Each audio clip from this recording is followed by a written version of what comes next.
শুভ সকাল। মঞ্চে উপস্থিত বিশিষ্টজন এবং সামনে বসে আছেন যারা সুধীবৃন্দ এবং আমাদের প্রাণ ভবিষ্যতের মূল চালিকা শক্তি আমাদের তরুণ সমাজ যারা সামনে বসে আছেন। আসলে আমাকে এখানে ডাকা যারা ডেকেছেন তাদেরকে আমি আন্তরিক ধন্যবাদ জানাচ্ছি। আসলে আমার এ ধরনের অনুষ্ঠানে খুব একটা আশা হয় না, আমি কাজ নিয়ে কিছুটা ব্যস্ত থাকি এবং আশাও হয় না, যোগাযোগটা হয় না। তবু আমাকে এই ধরনের সুযোগ করে দেওয়ার জন্য আমি সবাইকে ধন্যবাদ জানাচ্ছি, বিশেষ করে যারা উদ্যোক্তা রয়েছেন তাদের। আমাকে কিছু কথা বলার জন্য নিশ্চয়ই ডাকা হয়েছে। তো প্রথমে আমি কথা নিয়ে দু একটি কথা বলতে চাই। আমি যেহেতু মিডিয়ার সঙ্গে সংশ্লিষ্ট, তো সুতরাং আমি মিডিয়া ওরিয়েন্টেড কিছু কথা বলবো। প্রথম কথা হচ্ছে যে আমরা জানি যে মুখের কথা এবং ধনুকের তীর দুটোই কিন্তু একই রকম, মানে দুটোই যদি বেরিয়ে যায় ওটাকে ফেরানো যায় না। তো সুতরাং কথা যখন বলা হবে তখন কথা বলার সময় আমাদের অন্যের টের পাওয়ার আগে ঢের ভেবে নেওয়া উচিত এর যে এর কোন দিকে যাবে, কিন্তু সেটা আমরা অনেকেই ভাবি না। আমরা সেজন্য কিন্তু সাধক সত্যানন্দ বলেছিলেন যে অনেক কথার অনেক দোষ, ভেবে চিন্তে কথা কোষ। কিন্তু আমরা কিন্তু ভেবে চিন্তে কথা অনেকেই বলি না। আমরা বলি কথাই চিরে ভেজে না, কিন্তু কথাই কিন্তু চিরে না ভেজলেও মানুষ ভেজে। বিশেষ করে যারা ভালো মানুষ সেজে মানুষ ভেজে খান, তাদের লেজে গোবরে, তাদের তেজে লেজে গোবরে অবস্থা কিন্তু হয়ে যায়। আচ্ছা, সেটা কি করে হয়? আমরা সহজ কথা বলি, সবসময় আমরা বলি কথা কম কাজ বেশি, কিন্তু তারপর আমরা বেশি কথা বলি এবং যা বলি তা করি না, এবং যা করি তা কিন্তু বলি না। এটাই কিন্তু আমাদের একটা স্বভাবগত চারিত্রিক বৈশিষ্ট্য হয়ে দাঁড়িয়েছে। আমি দু একটি কথা বলতে চাই, এবং এই কথার একটি উৎকৃষ্ট উদাহরণ হচ্ছে ইদানিং কালের, বিশেষ করে স্যাটেলাইট টেলিভিশনের আগমনের পর থেকে আমাদের দেশে একটি নতুন শো এর উদ্ভব হয়েছে, যার নাম হচ্ছে টক শো। এখানটা গেলে আমরা দেখতে পাই নানাবিধ কথা হচ্ছে, এবং এক একজনের কথা শুনলে মনে হয় যে এরা বুদ্ধির সরাসরি, এবং দেশে বুদ্ধিজীবীর সংখ্যা বেড়ে গেছে এবং এরা সব জানতা। পররাষ্ট্রনীতি, রাষ্ট্রনীতি, অর্থনীতি, সংস্কৃতি, নানান কৃতিতে ভরপুর এ ধরনের আমরা কথা শুনতে পাই। আমি যুব সমাজকে যারা আছেন এখানে তাদেরকে বলবো যে আমাদের খুব বুদ্ধিজীবী হওয়ার দরকার নেই। আমার এক বন্ধু বলেছিল যে এখন ডিজিটাল যুগ, ভাই আমি কারো বুদ্ধি নিবার জন্য কারো কাছে যাই না, আমার কাছে 3টি পেন ড্রাইভ রাখি, সব হলো 32 জিবি, 64 জিবি আর হচ্ছে 16 জিবি। বুদ্ধিজীবীর বদলে জিবিগুলো থাকে, এগুলোর মধ্যে আমি বুদ্ধি ঢুকে রাখি, এবং যখন দরকার হয় তখন ল্যাপটপে লাগিয়ে নিয়ে আমি ওখান থেকে বুদ্ধি আহরণ করি। তারপরও যদি ঠেকে যাই তাহলে গুগল সাহেবের কাছে চলে যাই, উনি আমাকে হেল্প করেন। তো উনি সবসময় থাকেন আমাদেরকে সাহায্য সহযোগিতা করার জন্য। তো যাকে আমি এবার একটু আমার কথাতে আসি, সময় কম। তো আমার কথা হচ্ছে যে আমি খুব কম কথা বলি, আপনারা হয়তো জানেন, কারণ আমি বছরে 6 ঘন্টা কথা বলি।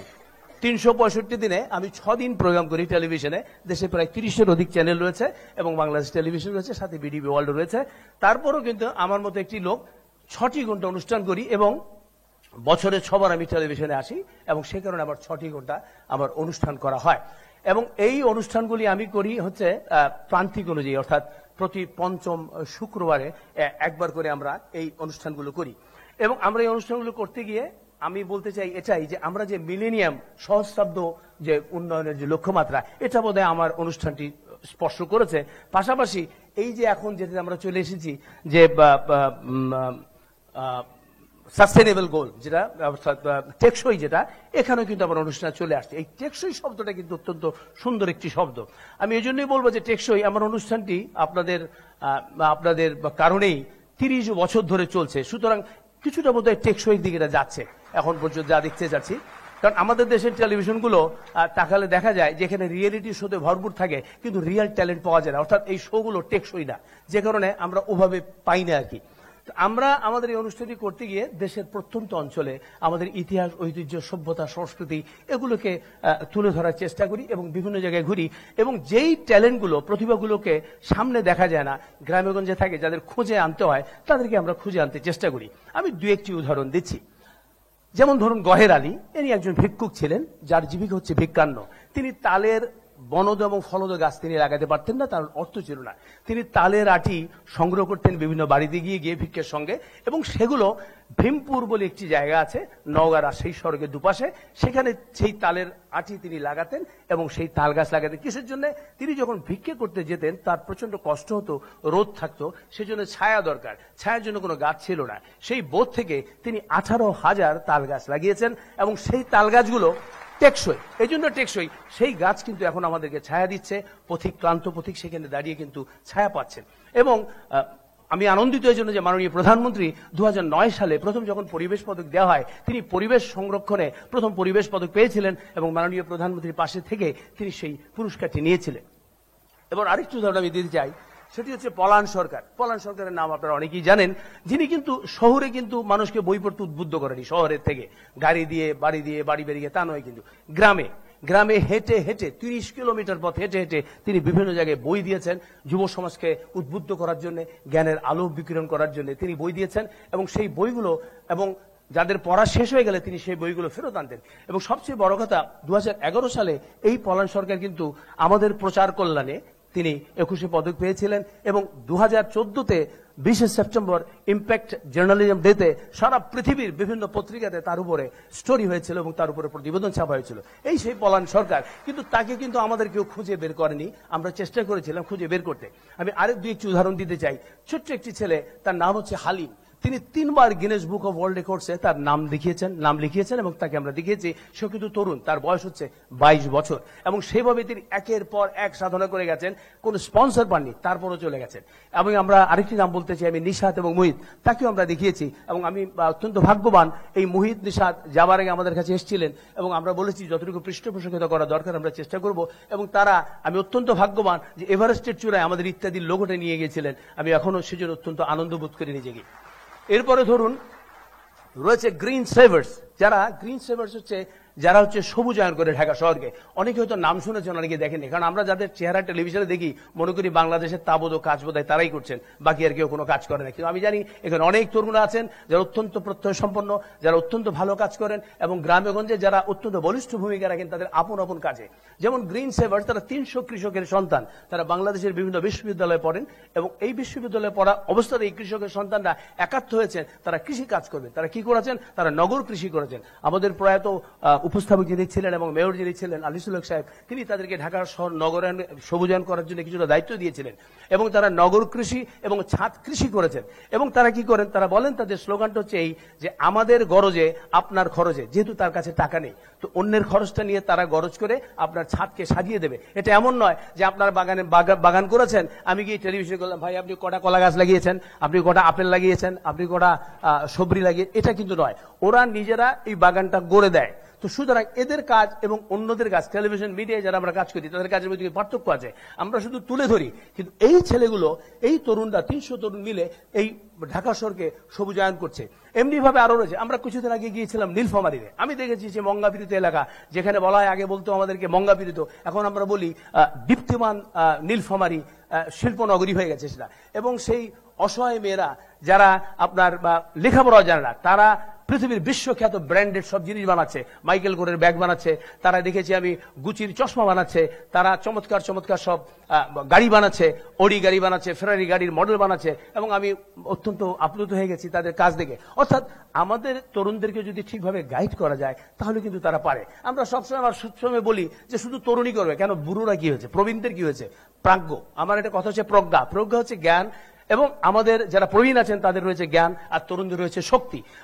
এবং আমাদের প্রবীণদের যে অভিজ্ঞতা লব্ধ যে জ্ঞান, সেই জ্ঞানটা আমাদের তরুণদেরকে দিতে হবে, এবং উভয়ে মিলে সমন্বিতভাবে একভাবে আমাদের এগিয়ে যেতে হবে। কারণ এই তরুণরা এগিয়ে যাবে কারণ তারা মূল চালিকা শক্তি। আমরা আমাদের ভবিষ্যৎটাকে দেখতে চাই তারুণ্যের আয়নায়। এই জন্যই দেখতে চাই আমাদের অনেক তরুণ রয়েছে যারা কিছুটা বিপদগামী, কেউ মাদকাসক্ত হয়ে, কেউ বা ফেসবুকের চক্করে পড়ে, কেউ বা মোবাইলের চক্করে, আড্ডাবাজিতে বিভিন্নভাবে কিন্তু পথভ্রষ্ট। কিন্তু আমরা তাদের হতাশাবান নয়।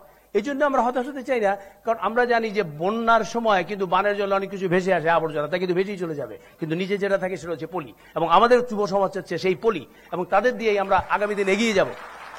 এবং একটি বিষয় দেখবেন, আমাদের মিডিয়াগুলো, তারা দেখাবার আগ্রহ যতটা মানুষকে মানে দেখবার আগ্রহ, তার চেয়ে দেখাবার আগ্রহটা কিন্তু বেশি।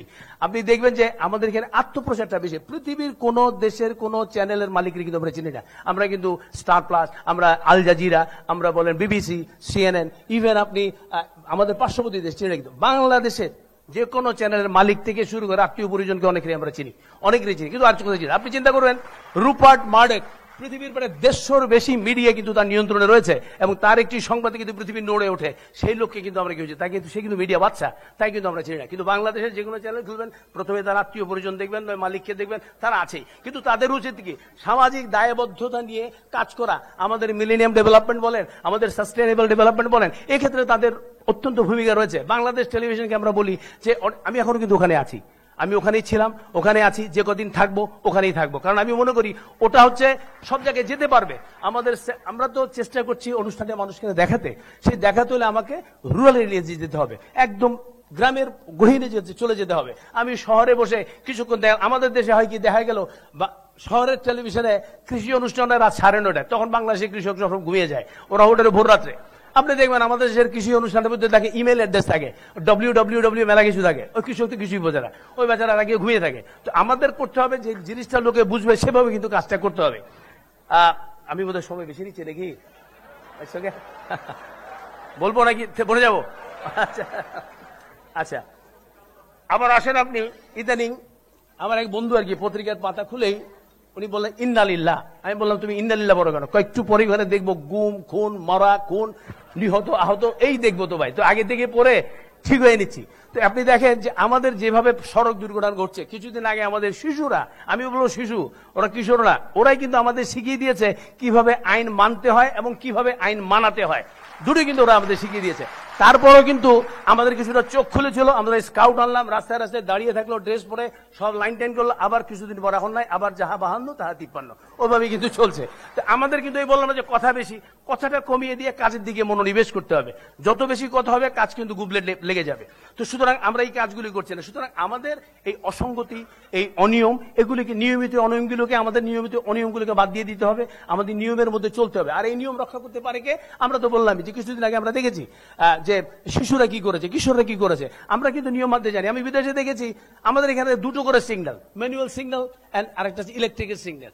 আপনার কারেন্টে চলছে, সিগন্যাল দিচ্ছে, তারপর 4-5 জন ট্রাফিক কিংবা পুলিশ এসে সার্জেন্ট এইভাবে দাঁড়িয়ে থাকে হাত উঁচু করে, মনে হচ্ছে টাইটানিকের নায়ক নায়িকা দাঁড়িয়ে আছে এইভাবে, যে মারতে হলে তোমরা আমাকে মেরে যাও। হ্যাঁ, কিন্তু সেটা তো ঠিক না, কারণ আমাদের যেহেতু আমাদের তো ম্যান পাওয়ার কম, আমরা যদি আমাদের ইলেকট্রিকের সিগন্যাল থাকে তাহলে আমি আবার ম্যানুয়াল সিগন্যালটা কেন দেবো? কিন্তু পৃথিবীর অন্য জায়গায় যান রাত 2টোর সময় কিন্তু গাড়ি নিয়ে দাঁড়িয়ে আছে, এবং আমরা কিন্তু দাঁড়িয়েছি, কারণ ওখানে আইন আছে, আইনের প্রয়োগ আছে, এখানে আইন আছে, আইনের প্রয়োগটা নেই, আমাদের প্রয়োগটা করতে হবে।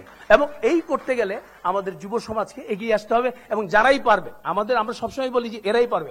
আমাদের মনে রাখতে হবে যে একদল অসৎ লোকের চাইতে একজন সৎ লোক অনেক বড়, একদল অযোগ্য লোকের চাইতে একজন যোগ্য লোক অনেক বড়, একদল অলস লোকের চাইতে একজন কর্মঠ লোক কিন্তু অনেক বড়। আমাদের শিক্ষায় শিক্ষিত হতে হবে। আমরা বলি পানির অপর নাম জীবন, কিন্তু আমি সেটা বিশ্বাস করি না। আমি বলি পানির অপর নাম জীবন নয়, বিশুদ্ধ পানির অপর নাম জীবন। শিক্ষা কিন্তু আমরা চাই না, আমরা চাই সুশিক্ষা। আমরা চাই, বলে না যে আমরা ইচ্ছাটা কিন্তু উপায় হয়, ইচ্ছা থাকলে হবে না, সেটা থাকতে হবে সদিচ্ছা, চিন্তা থাকতে হবে সেটা হবে সুচিন্তা, বুদ্ধি থাকতে হবে সেটা হবে সুবুদ্ধি। এর সমন্বয় করে সততার সাথে যদি আমরা এগিয়ে যাই, তাহলে কিন্তু আমরা আমাদের অভিষ্ট লক্ষ্যে চলে যেতে পারবো। আমরা বলি 10 মিলে করি কাজ, হারি জিতি নাহিলাজ। আমরা কি কাজ করি? সবাইকে শুভ কাজ করি? সবাই শুভ কাজ করি না। সুতরাং আমাদের সতর্কতার সঙ্গে আমাদের শুভ কাজ করতে হবে এবং অভিষ্ট লক্ষ্যের দিকে এগিয়ে যেতে হবে সততার সঙ্গে, নির্মোহ থেকে, এবং তা পারবে আমাদের এই যুব সমাজ, যারা আমাদের অহংকার। ধন্যবাদ আপনাদের সবাইকে।